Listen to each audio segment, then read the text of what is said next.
हमारे जमाने में साइकिल 3 चरणों में सीखी जाती थी। पहला चरण केची, दूसरा चरण डंडा व तीसरा चरण था गद्दी। तब साइकिल चलाना इतना आसान नहीं था, क्योंकि तब घर में साइकिल बस एक होती थी जिसे पापा ही चलाया करते थे।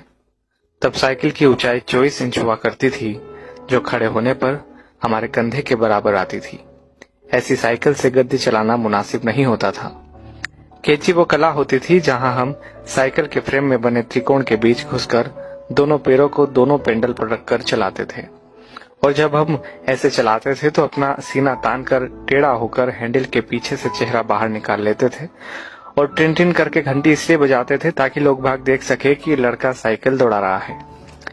आज की पीढ़ी इस एडवेंचर से महरूम है। उन्हें नहीं पता कि 8-10 साल की उम्र में 24 इंच की साइकिल चलाना जहाज उड़ाने जैसा होता था।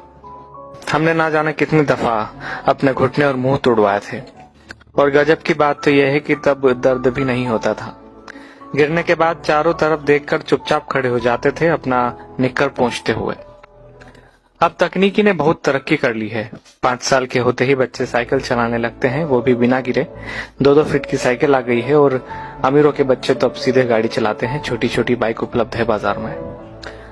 मगर आज के बच्चे कभी नहीं समझ पाएंगे कि उस छोटी सी उम्र में बड़ी साइकिल पर संतुलन बनाना जीवन की पहली सीख होती थी, जिम्मेदारियों की पहली कड़ी होती थी, जहां आपको यह जिम्मेदारी दे दी जाती थी कि अब आप गेहूं पिसाने लायक हो गए हैं।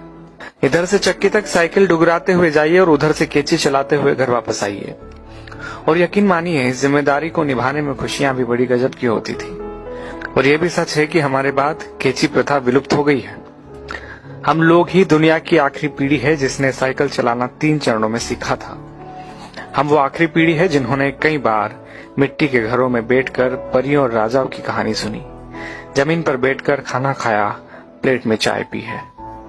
हम वो आखिरी लोग हैं जिन्होंने बचपन में मोहल्ले में मैदानों में अपने दोस्तों के साथ परंपरागत खेल, गिल्ली डंडा, लुका छुपी, खो खो, कबड्डी, कंचे जैसे खेल खेले हैं।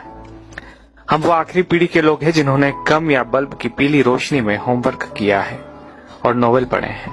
हम उसी पीढ़ी के लोग हैं जिन्होंने अपनों के लिए अपने जज्बात खतों में आदान प्रदान किए हैं। हम वो आखिरी पीढ़ी के लोग हैं जिन्होंने कूलर, एसी व हीटर के बिना ही बचपन गुजारा है। हम वो आखिरी पीढ़ी के लोग हैं जो अक्सर अपने छोटे बालों में सरसों का ज्यादा तेल लगाकर स्कूल और शादियों में जाया करते थे। हम वो आखिरी पीढ़ी के लोग हैं जिन्होंने स्याही वाली दवात या पेन से कॉपी, किताबें, कपड़े और हाथ काले नीले किए हैं। हम वो आखिरी लोग हैं जिन्होंने टीचर से खूब मार खाई है।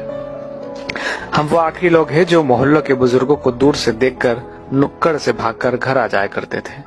हम वो आखिरी लोग हैं जिन्होंने गोदरेज सोप की गोल डिबिया से साबुन लगाकर शेव बनाई है, जिन्होंने गुड़ की चाय पी है, काफी समय तक सुबह काला या लाल दंत मंजन या सफेद टूथ पाउडर इस्तेमाल किया है। हम निश्चित ही वो आखिरी लोग हैं जिन्होंने चांदनी रातों में रेडियो पर बीबीसी की खबरें, विविध भारती, ऑल इंडिया रेडियो और बिनाका गीत माला जैसे प्रोग्राम सुने हैं।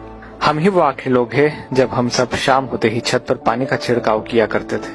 उसके बाद दरी चादरें बिछाकर सोते थे। एक स्टैंड वाला पंखा सबको हवा के लिए हुआ करता था। सुबह सूरज निकलने के बाद भी ढीठ बने सोते रहते थे। वो सब दौर बीत गया। दरी चादरें अब नहीं बिछा करती है।